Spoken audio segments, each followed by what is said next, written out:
구약성경 시편 15편 주의 장막에 머무를 자라는 제목으로 말씀을 증거하도록 하겠습니다. 우리 15편 1절에서 5절을 제가 한 절, 여러분 한 절 교독하시고 마지막 절은 합독하도록 하겠습니다.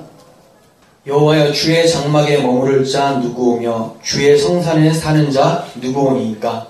정직하게 행하며 공의를 실천하며 그의 마음의 진실을 말하며 그 혀로 남을 허물하지 아니하고 그의 이웃에게 악을 행하지 아니하며 그의 이웃을 비방하지 아니하며 그의 눈으로 망령된 자를 멸시하며 여호와를 두려워하는 자들을 존대하며 그의 마음에 서운한 것은 해로울지라도 변하지 아니하며 이자를 받으려고 돈을 꾸어주지 아니하며 뇌물을 받고 무죄한 자를 해하지 아니하는 자이니 이런 일을 행하는 자는 영원히 흔들리지 아니하리이다.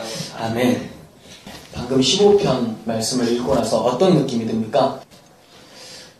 주의 장막에 머무르려면 2절에서 5절까지의 여러 가지 덕목들이 나오죠. 이러한 것들을 잘 행해야 된다고 느껴지지 않습니까? 특히나 5절 하반부에 보시면 이런 일을 행하는 자는 영원히 흔들리지 아니하리이다. 이렇게 말씀한 거 보면 더 그런 것 같습니다.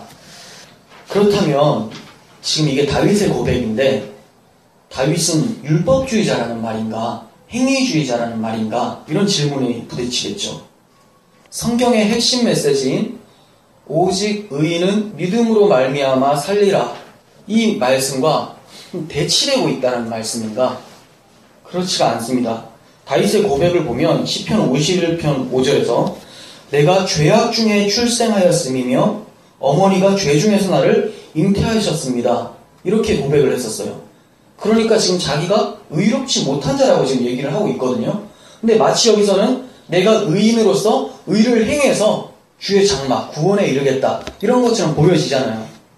그리고 시편 143편에서도 이렇게 얘기를 합니다. 주의 종에게 심판을 행하지 마옵소서. 주의 눈앞에는 의로운 인생이 하나도 없습니다. 지금 다윗은 자신이 의롭기 때문에 하나님의 심판을 면할 수 있다고 말하는 것이 아니라 오히려 의롭지 않기 때문에 주의 눈앞에는 의로운 자가 하나도 없습니다. 그러니까 나는 심판받는 게 마땅합니다, 이렇게 고백을 하고 있는데 시편 15편에서는 부딪히고 있다는 거죠. 그럼 이 15편이 무슨 말일까요? 우리가 많이 혼동하고 있는 실천윤리라고 하죠. 윤리, 행함. 이 행함과 복음과의 관계에 대해서 오늘 15편은 얘기를 해주고 있어요. 물론 15편만 봐서는 해석하기가 굉장히 난해합니다. 그래서 복음에 입각해서 성경 전체적으로 봤을 때 윤리와 복음은 어떤 관계를 가지고 있는가, 이거를 좀 말씀드리려고 합니다. 우리는 복음과 윤리를 따로 떨어뜨려서 생각하려는 경향을 가지고 있어요. 하지만 성경은 복음은 윤리를 가능케 하는 힘이라고 얘기를 하고 있습니다. 요한일서 3장 22절 보겠습니다. 무엇이든지 구하는 바를 그에게서 받나니 이는 우리가 그의 계명을 지키고 그 앞에서 기뻐하는 것을 행함이라. 계명을 지키고 그 앞에서 행한다, 이렇게 얘기를 하죠. 두 개가 같이 나왔어요. 23절 그의 계명은 이것이니 곧 그 아들 예수 그리스도의 이름을 믿고 그가 우리에게 주신 계명대로 서로 사랑할 것이라. 무슨 말이에요? 계명을 지키고 행하라고 해놓고 계명이 뭔지를 설명하고 있는데 예수 그리스도를 믿고 그 믿음으로 이웃 사랑을 실천하는 것이 계명이다, 이렇게 말씀하고 있는 거죠. 그러니까 윤리가 먼저가 아니라 먼저 서두에 예수 그리스도를 믿는 믿음이 선행되고 있다는 것을 말하고 있어요. 그리고 24절에서 그의 계명을 지키는 자는 주 안에 거하고 주는 그의 안에 거하시나니 우리에게 주신 성령으로 말미암아 그가 우리 안에 거하시는 줄을 우리가 아느니라, 이렇게 24절에서 얘기를 하고 있죠. 이 한 절에서 거하다라는 단어가 3번이나 나와요. 누가 거하게 됩니까? 그의 계명을 지키는 자. 근데 그 계명이 뭐라고 했죠? 예수 그리스도를 믿고 그리고 그 믿음으로 인해서 이웃에게 사랑을 베푸는 자. 그런 자가 주 안에 거한다, 이렇게 얘기를 하고 있어요. 그러면 이미 이 본문으로도 15편에 답은 나온 거예요. 주의 장막에 거할 자가 누굽니까? 라고 했는데 신약의 표현대로라면 주의 계명을 지키는 자다. 그럼 주의 계명을 지키는 자는 뭐냐? 예수 그리스도를 믿고 그 안에서 발생되어지는 이웃사랑이 나타나는 자다. 이렇게 얘기하는 거죠. 그러니까 15편만 보면 마치 행위로 인해서 구원을 받는 것처럼 보여지지만 우리가 성경 전체로 놓고 봤을 때는 이건 행함으로 구원받는다가 아니라 구원받는 자에게 필연적으로 발생되어지는 복음의 능력, 이것이 바로 행함이다. 이러한 자들에게는 구원이 있다는 것을 말을 하고 있는 거죠. 그러니까 믿음을 가지고 있는데 전혀 그 열매가 드러나지 않는다. 이거는 이름뿐인 크리스찬이죠. 너희가 살았다 하는 이름은 가졌으나 실상은 죽은 자로다 라고 하셨던 4대 교회에게 주님의 말씀이 생각납니다. 그러니까 주의 장막에 머무를 자가 누굽니까? 라는 물음에 대답이 나온 거죠. 윤리를 행해서가 아니라 복음을 간직한 사람이 주의 장막에 머무를 자며 그 자들에게서는 필연적으로 윤리적인 삶이 발생되어진다는 것을 말하고 있어요. 물론 필연적으로 발생되어지지만 각자의 믿음의 분량과 그들의 성향과 여러 가지를 통해서 서로 차이는 나요. 누구는 좀 더 윤리적으로 살 수 있지만 누구는 그렇지 못한 삶을 살 수가 있죠. 제가 초점에 두는 건 뭐냐면 복음은 복음의 능력을 발현시켜서 삶 속에서도 나타나게 만든다, 이것을 얘기하는 거예요. 저 사람이 자기보다 좀 덜 나타난다고 해서 비아냥거리고 무시할 필요는 없죠. 그 사람은 그러면 사도 바울에 비해서 더 안 나타나잖아요. 비난하는 그 사람도. 그러니까 이거는 그런 차원이 아니라 복음과 윤리는 다른 걸 말하는 거냐? 그렇지 않다라는 걸 말해요. 복음 안에 윤리에 힘이 있다는 것을 얘기를 하고 있는 겁니다. 왜 윤리가 복음 안에서 튀어나올까요? 예수님께서 거룩하시기 때문에 거룩한 삶을 나타내시죠. 우리 안에 예수가 계시는데 어떻게 우리가 다른 삶을 살겠습니까? 그래도 끊임없이 다른 삶으로 살아가잖아요. 그럼 여러분의 믿음이 없다라기보다는 우리가 하나님의 말씀을 듣고자 하는 마음이 점점 사라지고 있는 거예요. 영적으로 안 좋은 상태에 임하고 있다는 것을 볼 수가 있죠. 맨날 우리 연약함이라고 그렇게 할 수만은 없어요. 물론 연약하죠. 그렇지만 하나님께서는 복음으로 우리의 삶을 통치할 수 있는 능력도 주셨는데 성령께서 말씀하시는 그 말씀을 들을 수 있는 귀도 주셨는데 그 귀는 닫고 이게 성령을 소멸하는 거죠. 그 귀는 닫고 계속해서 마귀가 주는 옛 생각에 대해서는 귀를 열게 되죠. 물론 그 사람이 윤리적으로 이상해지고 거룩한 삶을 잃어버린다 해도 지옥에 가지는 않을 거예요. 정말 그리스도를 믿고 있다면. 그렇지만 그의 삶은 이 땅에서 그리스도를 만나지 못한 것과 같이 지옥과 같은 삶을 살아가게 되는 거죠. 우리는 천국 가느냐 지옥 가느냐 이것 때문에 윤리적인 삶이 나타나는 게 아니잖아요. 이미 천국의 백성이니까 내 안에 천국이 소유되어지니까 우리 삶 속에서 그러한 삶이 나타나는 것이죠. 레위기에서도 전반부에는 5대 제사가 나오죠. 제사, 5가지 제사. 그것을 통해서 대속제물로 인해서 칭의가 무엇인지를 말씀해요. 대속제물, 5대 제사는 예수 그리스도를 통한 구원을 상징적으로 표현을 해놓은 것이었죠. 그리고 레위기 후반부에는 뭐가 나오냐? 주님께서 이런 말을 합니다. 중요하고 유명한 말인데 내가 거룩하니 너희도 거룩하라. 거룩에 대해서 나와요. 전반부는 칭의에 대해서 나왔고 레위기 후반부는 거룩, 성별에 대해서 나와요. 이 말은 뭐냐면 앞에 칭의가 있었던 사람들은 이 5대 제사, 예수 그리스도의 십자가가 자기의 십자가라고 믿고 있는 자들은 반드시 내가 거룩하니 너희도 거룩하라 라고 하는 그 거룩으로 나아가게 된다는 것을 얘기해요. 거룩하지 않으면 지옥 간다 이런 게 아니라, 이해가 가세요? 칭의가 있으면 성별은 마땅히 칭의로부터 발생이 되어지는 거예요. 요한일서 3장 3절 보세요. 주를 향하여 이 소망을 가진 자마다, 이 소망이 예수 그리스도께서 다시 오심을 바라보는 자들, 그러니까 즉 복음을 믿고 있는 자들이에요. 이 소망을 가진 자마다 그의 깨끗하심과 같이 자기를 깨끗하게 하느니라. 그리스도를 기다리는 사람은 그리스도다운 삶을 살아가게 된다는 것을 얘기해요. 시편도 마찬가지예요. 우리가 지난주에 살펴본 14편이 있었잖아요. 거기서 이런 말이 나옵니다. 구원이 시온에서 나오기를 원한다. 기억나세요? 시온, 그리스도의 십자가, 하나님의 나라에서 나에게 펼쳐지기를 간절히 원한다. 그러니까 14편은 다윗의 고백을 통해서 구원이 그리스도의 십자가에서 나온다라는 것, 칭의에 대해서, 구원이 무엇인가에 대해서 14편 얘기를 하고 있었던 거예요. 근데 오늘 15편, 그 다음 편이죠. 15편에서는 뭐에 대해서 나오냐면 구원받은 자에게 마땅히 나타나는 윤리에 대한 본문으로 보시면 좋을 것 같아요. 그러니까 14편도 15편도 다윗이 쓴 건데 물론 시기는 다른 시기에 썼을 거예요. 근데 편집자가 굳이 붙여놓는 이유가 뭐냐? 이 연관관계를 설명하기 위해서죠. 앞에서 구원이 시온에서 나오기를 간절히 바란다 라고 해놓고 뒤에서 그런데 그렇게 바란 자들은 이러한 모습을 반드시 행하게 된다. 이 자들에게는 주의 장막에 거하게 되는 특권이 있다. 즉 이렇게 행했기 때문에가 아니라 앞에 14편에 고백이 있었기 때문에 주의 장막에 거하게 되는 거죠. 너무 빨랐나요? 이해가 가시나요? 네, 이해가 가시면 이렇게 해주시고 전혀 아니면 또 다시 해야 돼가지고 네, 한 영혼을 굉장히 사랑하기 때문에 그냥 지나가지 않습니다. 네. 자, 그러니까 15편에서 마지막에 이런 일을 행하는 자는 영원히 흔들리지 않는다. 주의 장막에 거하게 된다. 이렇게 얘기를 했는데 이거는 이 행동 때문에가 아니라 14편에서 구원이 시온에서 나오기를 간절히 바란다라는 그 자들에게 주의 장막 안에 거하게 되는 거고 이 자들은 지금 11가지 덕목들이 쫙 나타나게 된다. 이렇게 얘기를 하고 있는 거예요.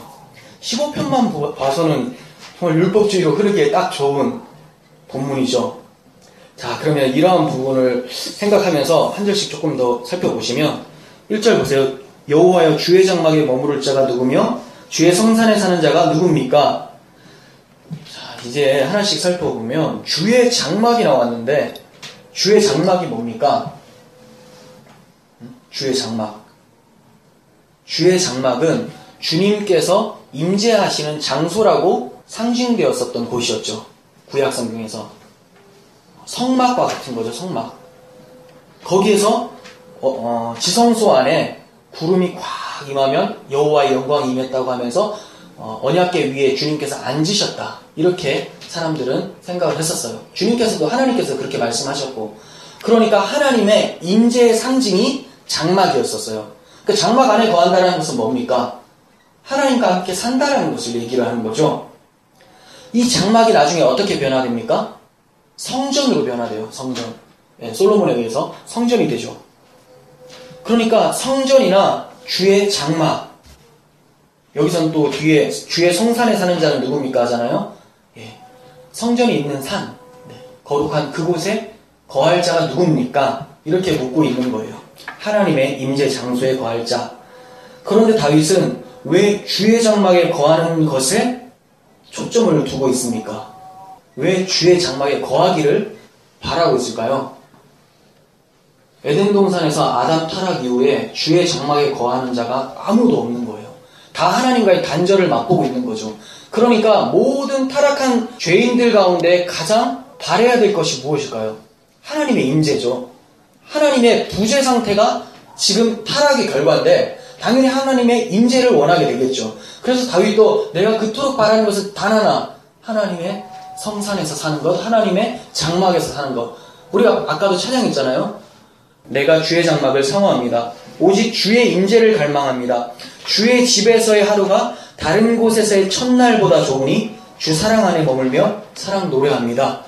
이게 고라자손의 시인데요. 시편 84편, 시편 27편에도 비슷한 내용의 시편이 있어요. 고라자손들이 그토록 바랬었던 것이 하나님과 함께하는 거였어요. 난 성전 문지기라도 좋으니까 다른 곳에서 내가 아무리 안락하게 누려도 주님과의 하루가 나는 가장 기쁩니다. 이렇게 표현하는 거죠. 무엇 때문에 그렇습니까? 하나님의 부재를 느껴본 사람, 자기가 죄인이고 자기에게 소망을 잃어본 자들은 하나님이 그토록 간절해진다는 거예요. 이렇게 하나님과의 단절된 인간들에게 제시하고 있는 해답이 무엇일까요? 마태복음 1장 23절 보세요. 죄송합니다. 잠깐만요. 찹쌀떡 아저씨가 굉장히 소리. 자, 이게 은은하게 들려요. 자, 하나님과 단절된 사람들이 어떻게 해서 하나님과 함께하게 되는가? 이 해답이 어디에 주어질까요? 마태복음 1장 23절 보겠습니다. 보라, 처녀가 잉태하여 아들을 낳을 것이요 그의 이름을 임마누엘이라 하리라. 이를 번역한 즉 하나님이 우리와 함께 계시다 함이라. 예, 이 아들을 통해서 하나님이 함께 하신대요. 근데 이 아들이 누구예요? 마태복음 1장 21절 아들을 낳으리니 이름을 예수라 하라. 이는 그가 자기 백성을 그들의 죄에서 구원할 자이다. 이렇게 얘기하죠. 그러니까 임마누엘이라고 하는 이 구원자가 오셔서 하나님과 함께 하시겠다고 만들어 버린대요. 함께함을. 근데 그 이름이 예수라고 또 뒤에 얘기를 해요. 근데 그 예수의 이름을 번역하니까 자기 백성의 죄에서 구원할 자 이렇게 얘기해요. 그러면 이 두 개를 합쳐보면 이런 결과가 나오죠. 하나님과 함께 어떻게 하면 하나님과 함께 합니까? 죄에서 구원을 받아야 된다. 이거죠. 왜 하나님과 함께하지 못하게 되었습니까? 죄 때문에 그렇습니다. 그걸 해결해 줄 자가 누굽니까? 예수 그리스도다. 이렇게 얘기를 하고 계시는 거예요. 여기까지만 봐도 1절에 대답은 나왔죠. 누가 주의 장막에 거합니까? 누가 하나님과 함께하게 됩니까? 임마누엘, 하나님이 우리와 함께 계시다라고 하는 그 이름을 가진 자를 통해서 하나님과 함께 되게 되는 것이죠. 그러면 그 죄를 어떻게 해결합니까? 예수 그리스도를 통해서는 맞는데 그럼 예수 그리스도께서 무엇을 어떻게 하셔서 하나님과 함께하도록 만들어내실까요? 바로 십자가 대속이죠. 그러니까 주님의 십자가 대속을 믿는 자의 죄는 주님의 십자가에서 처리가 되고 주님이 부활하심으로 그분의 의로움을 우리가 힘입고 이제 의로운 자로서 하나님께 나아가죠. 죄 있는 자는 하나님과 함께할 수 없는데 이제 의인이 되어버렸으니까 여러분들의 모습은 죄인처럼 여러분들 삶 속에서 나타날지라도 여러분들의 신분은 의인이라고 하나님이 말씀해 주시고 계시는 거예요. 이것이 주님과 함께 십자가에서 죽고 주님과 함께 살게 된 것, 이것이 바로 성경에서 얘기하는 연합교리예요. 연합교리. 그렇다면 주님과의 연합이 어찌해서 하나님과 함께 거하는 것이 될까요? 무슨 말인지 이해가 되세요? 주님과 연합이 됐다. 그래, 십자가를 믿고 내가 주님의 몸이 됐어요. 근데 이게 어떻게 해서 하나님 아버지와 함께하는 것이 될까? 주님과의 연합이지만 하나님과의 연합은 아니지 않습니까? 이렇게 물어볼 수가 있지 않습니까? 좀 전에 주의 장막에 거한다는 것이 하나님과 함께 거한다는 것임을 말씀을 드렸어요. 그렇다면 주님이 그 장막이 되어야지만 우리가 하나님과 함께 할 수가 있겠죠. 이해가 되세요? 순서가 하나님이 장막에 거한다고 하셨어요. 근데 주님과 연합된 것이 하나님과 함께하는 것이라면 이 장막이 주님이어야 되는 거잖아요. 그죠? 우리가 그 장막 안으로 들어가니까 그리스도 안.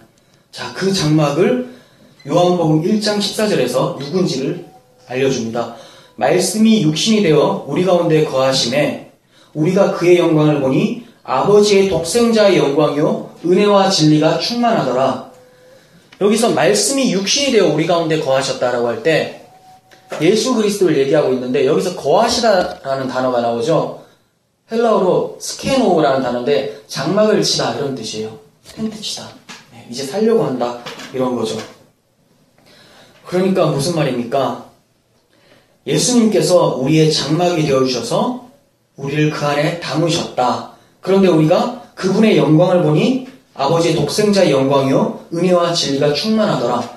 이 표현이 뭐냐면 여러분들 구약 성경에 성막 안에 지성소 안에 그 어린 양의 피가 뿌려졌을 때 하나님의 영광의 임재가 임할 때 이러한 모습들이 나타나는 것을 그대로 표현을 옮긴 거예요. 그의 영광을 보니 아버지의 독생자의 영광이요 은혜와 진리가 충만하더라. 마치 장막 안에 하나님의 영광이 가득한 것처럼 그리스도 안에 그 하나님의 영광스러움이 있다는 것을 얘기하죠. 그러니까 주님이 우리의 장막이고 주님 안에 거할 때 하나님의 영광스러움을 우리는 발견하게 되고 함께 산다는 것을 얘기하고 있어요. 즉 예수 그리스도 안에 있는 자가 주의 장막에 머무르는 자가 되는 것이죠. 이 점은 우리가 주일에 강의하는 요한계시록을 통해서도 살펴봤었어요. 6째 인이 떨어지는 최종적인 심판의 때에 불신자들이 이렇게 외치죠. 산들과 바위에게 말하되 우리 위에 떨어져서 보좌에 앉으신 이의 얼굴에서와 그 어린 양의 진노에서 우리를 가리라. 가려달라. 그들의 진노의 큰 날이 이르렀으니 누가 능히 서리요. 아무도 하나님의 진노 앞에 설 수 없다는 거예요. 다른 말로는 아무도 주의 장막 안에 거할 수가 없어요. 심판을 받으니까. 근데 이 대답이 무엇이었습니까? 누가 주의 진노 앞에 서리요? 라고 했는데 누가 능히 서게 됩니까? 계시록 4장 5장을 통해서 살펴봤었죠. 4장 2절 내가 곧 성령에 감동되었더니 보라 하늘에 보좌를 베풀었고 그 보좌 위에 앉으신 이가 있는데 그리스도죠. 또 보좌에 둘러 24보좌들이 있고 그 보좌들 위에 24장로들이 흰옷을 입고 머리에 금관을 쓰고 앉았더라. 예수 그리스도 앞에 누가 있습니까? 24장로라고 하는 성도들이 있는 거예요.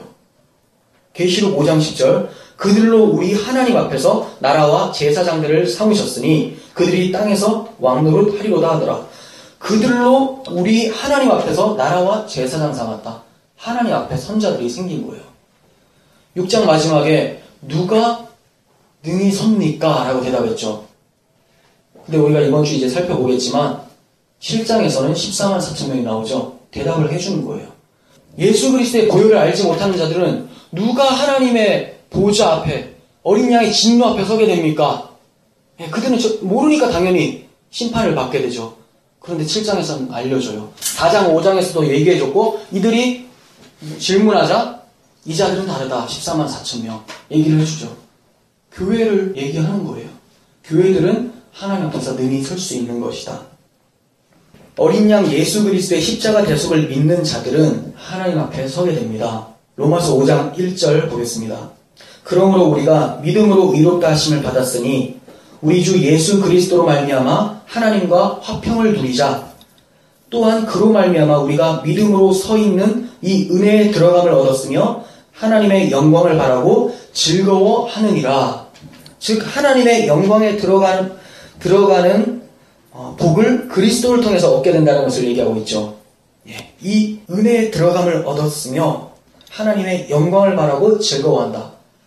하나님의 영광스러움 이것을 그리스도를 통해서 얻게 된다는 걸 얘기해요. 인간의 행위로는 불가능하기 때문에 하나님께서 자기 아들의 구속으로 말미암아 마련해 주신 하나님의 의인 것입니다. 이런 은혜를 입은 자라면 본문에서 열거한 11가지 덕목들이 삶에서 즐거이 표출이 되어지겠죠. 이것이 주의 장막에 머무를 자 누구며 주의 성산에 사는 자가 누굽니까? 라고 하는 질문에 대한 답변이에요. 이해가 가십니까? 자, 여기까지 됐어요. 그럼 2절 보겠습니다. 정직하게 행하며 공의를 실천하며 그의 마음에 진실을 말하며 그의 혀로 남을 허물하지 아니하고 그의 이웃에게 악을 행하지 아니하며 그의 이웃을 비방하지 아니하며 이런 덕목들은 14편에서 거론한 하나님이 없다라는 자들 있죠. 이런 자들하고는 반대되는 모습이에요. 즉 여호와를 두려워하는 자들의 거룩한 행실들이지 구원의 조건은 아니라고 말을 하고 있는 거예요. 4절 보겠습니다. 그의 눈은 망령된 자를 멸시하며 여호와를 두려워하는 자들을 존대하며 그의 마음에 서원한 것은 해로울지라도 변하지 아니하며 이자를 받으려고 돈을 꾸어주지 아니하며 뇌물을 받고 무죄한 자를 해하지 아니하는 자이니 여기까지 보시면 한마디로 이웃 사랑하기를 내 몸과 같이 하는 자들이라는 거죠. 주의 장막 가운데 거하는 자들의 특징은 이웃을 사랑하는 자들이다. 여기서 명심해야 될 점이 있는데 이 11가지 덕목들이 모두 이웃과의 관계와 결부된 덕목들이라는 거예요.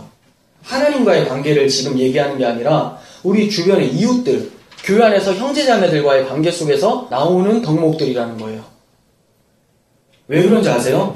하나님과의 관계는 마음의 문제죠. 하나님이 보이지 않잖아요. 그러니까 하나님한테 무슨 선물을 줄 수도 없잖아요. 그러니까 그걸로 증명을 할 수가 없으니까 무엇으로 나타나느냐? 눈에 보이는 이웃의 관계를 통해서 하나님을 사랑하는지가 보여진다라는 것을 말하고 있어요. 하나님을 사랑한다라고 하는 사람들이 눈을 돌려서 이웃과의 대화하는 것을 봤을 때 입으로만 하나님을 사랑한다고 한 자들은 이웃과의 관계 속에서 이미 나타나죠. 아, 내가 하나님을 사랑한다라고 입으로만 얘기하고 있습니다. 이렇게 몸으로 얘기를 해주는 거죠. 행동을 통해서. 근데 또 이건 아니에요. 이웃을 막 사랑하면 하나님을 사랑하는 건가? 예수를 안 믿어도. 그렇지 않죠. 이게 요즘에 자유주의 신학이 이렇게 들어와서 해방신학 이런 거 자유주의 신학들이 들어와서 서로 화평하고 잘 지내고 사이좋게 지내는 게 하나님의 뜻이고 하나님의 의를 이루어드리는 것이다. 이건 아니죠. 순서가 바뀌었어요. 그거는 하나님이 없는 상태에서 나타나는 사랑, 인간들이 정의해놓은 사랑이고 그리스도를 먼저 믿고 그리스도의 사랑이 마음에 있는 자들은 이웃에게 그 사랑을 전하게 된다. 이것을 말하는 거죠. 순서는 달라요. 모습은 비슷할지라도 여기에 구원과 심판이 나누어지게 됩니다. 부자 청년 이야기 아시죠? 예수님께서 만났었던 부자 청년이 이렇게 얘기를 합니다. 내가 무엇을 해야지 영생을 얻습니까? 일단 질문부터가 이상해요. 내가 무엇을 해야지? 그럼 믿어야 됩니다. 또 이렇게 말을 할 수가 있죠. 근데 믿음도 하나님께서 집어넣어 주시는 거죠. 우리 인식 속에서는 내가 의지로 믿게 되지만 결국은 하나님의 은혜라고 고백을 하게 되는 거죠. 그러니까 결국 내가 무엇을 해야지 구원받습니까가 아니라 하나님께서 나를 어떻게 구원해 내십니까? 이렇게 질문하는 게 맞죠. 우리가 하나님 앞에 서기 위해서 하나님은 우리에게 어떤 일을 베푸셨습니까? 오히려 이게 맞죠. 이 사람이 이렇게 질문을 합니다. 내가 무엇을 해야지 영생을 얻습니까? 주님께서 말씀하십니다. 하나님을 사랑하라고 말씀하신 것이 아니라 이웃을 사랑하라라는 10계명 중에 뒤에 계명을 쫙 말씀을 해주세요. 그랬더니 이 사람이 그거는 내가 다 지켰습니다. 이렇게 얘기해요. 그건 다 지켰습니다. 그러자 주님께서 그러면 네가 가지고 있는 거 다 팔아서 가난한 자들한테 줘라. 그러면 하늘에서 내 보화가 있을 것이다. 그랬더니 이 사람이 근심하며 돌아갔어요. 그건 안 되겠는데요. 이거죠. 그건 안 되겠는데요. 이 대화를 통해서 알 수 있는 것은 부자 청년이 이웃을 사랑한다라고 말을 했지만 결국 마음 깊은 곳까지 그 사랑을 나타내지 않았던 것을 보게 돼요. 거짓심이 드러났고 이웃을 사랑하지 못한 자는 하나님을 사랑하지 못하다는 것이 나타나죠. 아세요? 결국 이 사람은 이웃을 사랑하지 못하는 것을 통해서 하나님을 사랑하지 못함을 증명했던 거죠. 하나님을 사랑하지 못하는 자들은 지옥 가죠. 근데 하나님께서 굉장히 어려운 요구를 하신 거예요. 하나님을 사랑해라. 이거 어떻게 사랑할까요? 하나님을 사랑하는 것이 도대체 뭘까요? 이거 옛날에 설교를 했었는데 쉽게 말하면 그거죠. 하나님을 사랑한다는 것은 보이지 않는 하나님을 어떻게 우리가 사랑할까요? 그렇다고 이웃한테 막 일부러 사랑을 베풀려고 막 노력을 하는 것도 하나님을 사랑하는 게 아닌데 하나님을 사랑하는 것에 대한 반응이 이웃사랑인데 너무 헷갈리지 않아요? 이해가 가죠. 하나님을 사랑하는 것이 이웃사랑인데 하나님을 사랑하려고 이웃사랑을 하는 건 아니잖아요. 네. 그러면 하나님 사랑이 뭐냐? 하나님께서 마련해 놓으신 의를 받는 거예요. 하나님께서 자기 아들까지 죽이면서 우리에게 사랑을 베풀었는데 그것을 받으면 하나님이 네가 나를 사랑하는구나 라고 하는 거고 그것을 걷어치워버리고 필요 없습니다 라고 한다면 하나님의 아들을 자기가 죽여버린 결과가 되는 거죠. 하나님의 호의를 무시하는 거예요. 이것이 하나님을 사랑하지 않는 자의 모습이고 하나님을 사랑하는 자들은 그 아들 예수를 믿는 거죠. 하나님의 일이 무엇입니까? 아버지께서 보내신 자를 믿는 것이다. 이렇게 요한복음에서 주님께서 말씀하셨어요. 여러분 하나님 사랑하십니까? 그럼 아멘이죠. 예수를 믿습니다. 이 말이죠. 그렇다면 여러분들은 이웃 사람들에게 그 예수 믿는 증거들이 나타나야 된다는 거예요. 무조건 빵을 주라는 것이 아니에요. 무조건 따뜻한 말만 하라는 것이 아니라 그것도 포함이 되지만 사랑이 뭐예요? 내가 하나님께 받은 사랑이 뭡니까? 그리스도라는 사랑을 받았잖아요. 그럼 여러분들이 이웃 사랑할 때 어떻게 사랑할 겁니까? 그 그리스도라는 사랑을 나눠줘야죠. 그 떡을 주시더라도 영생을 얻게 하는 떡도 주셔야죠. 그죠? 예수님께서도 오병이어 베푸시면서 배고픈 자들에게 베풀면서 다 먹이고 나서는 이제 이거 아니다. 이거 주려고 지금 보여준 게 아니라 이걸 통해서 진짜 떡, 나를 먹고 살아야 된다는 것을 얘기하기 위해서 내가 이 오병이어 보여준 거야. 이렇게 얘기한 것처럼 우리도 사람들에게 나가서 이웃사랑을 할 때는 그냥 그 사람들에게 돈만 쥐어주고 밥만 주고 거기서 그치면 안 된다는 거예요. 바로 생명의 떡이신 그리스도를 전할 수 있어야 된다는 겁니다. 복음을 받아들인 자는 이웃을 사랑하게 되는 것이고 이러한 자들은 영원히 흔들리지 않게 된다고 얘기를 하는 거예요. 이게 무슨 말이냐면 5절 하반부에 이런 일을 행하는 자는 영원히 흔들리지 않는다 이렇게 얘기했잖아요. 11가지 덕목을 행하는 자는 흔들리지 않는다는 말입니까? 이 11가지 덕목이 나타나는 자들은 흔들리지 않는다 이 말이에요. 이걸 행하는 자들이 아니라 이것이 행함으로 나타나는 자들은 그죠? 그 앞에 선행되는 게 있으니까 복음이라는 게 있으니까 이 선행이 이런 행동들이 나타나는 거 아니겠습니까? 그렇다면 이렇게 반박하는 분들도 있을 거예요. 아니, 사도 바울은 자기 편지를 통해서 성도들에게 명령조로 무엇을 하라, 하지 말라, 이거 했지 않습니까? 그렇다면 사도 바울이 율법주의자란 말입니까? 이렇게 질문할 수도 있잖아요.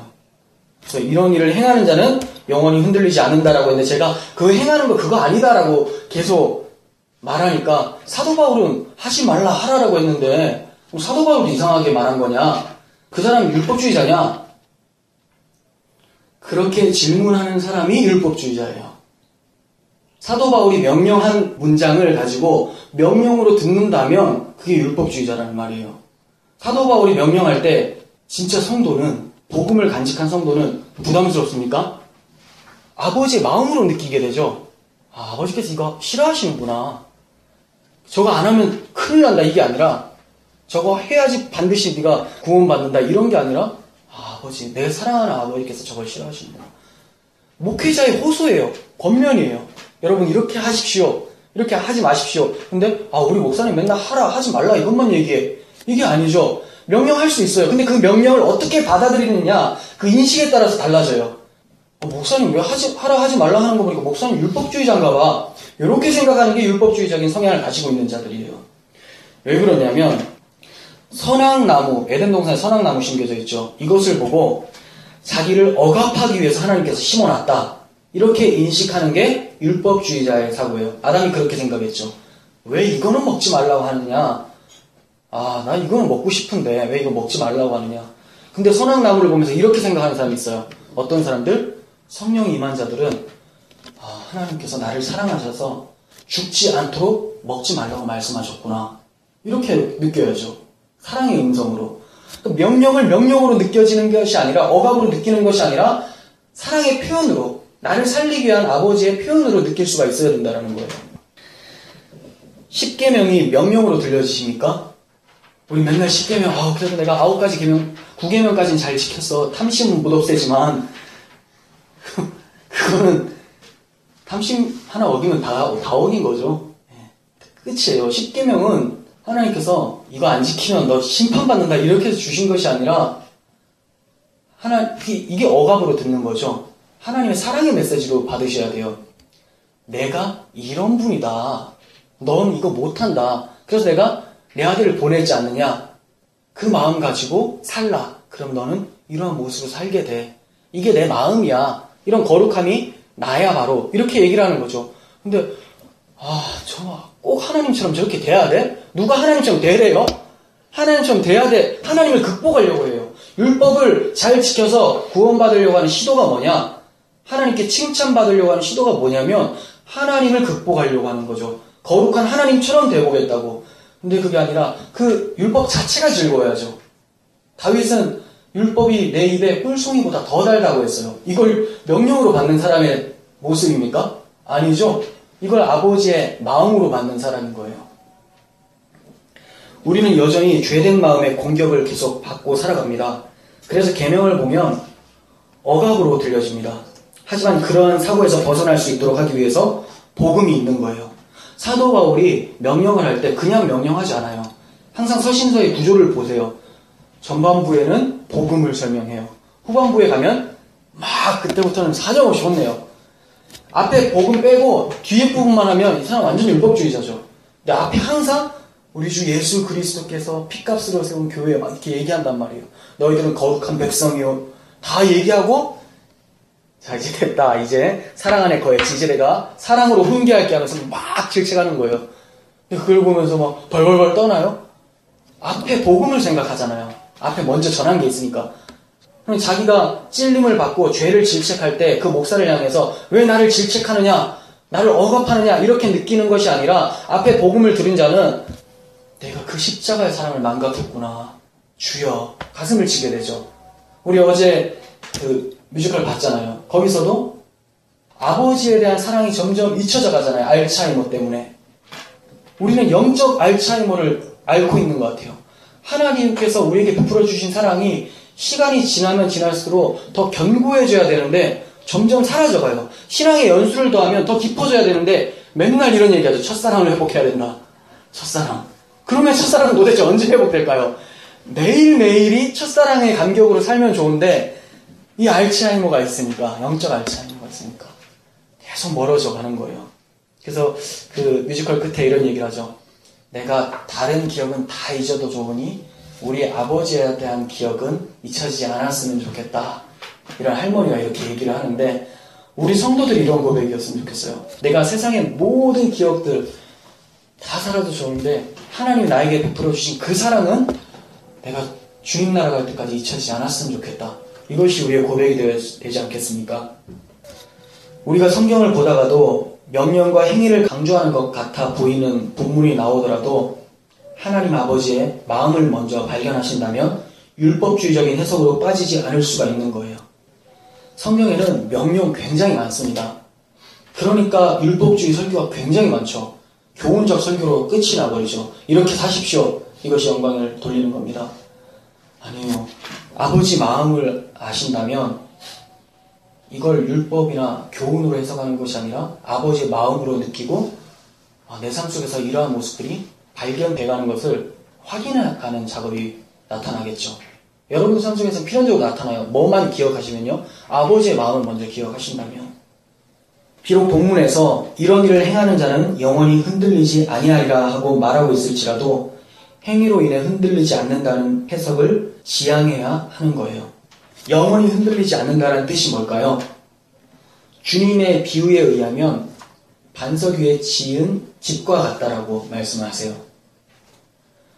마태복음 7장 24절 보겠습니다. 그러므로 누구든지 나의 이 말을 듣고 행하는 자는 그 집을 반석 위에 지은 지혜로운 사람 같으니 비가 내리고 창수가 나고 바람이 불어 그 집이 부딪히되 무너지지 아니하나니 이는 주추를 반석 위에 놓은 까닭이요 반대로 나의 이 말을 듣고 행하지 아니하는 자는 그 집을 모래 위에 지은 어리석은 사람 같으니 비가 내리고 창수가 나고 바람이 불어 그 집에 부딪힘에 무너져 그 무너짐이 심하니라.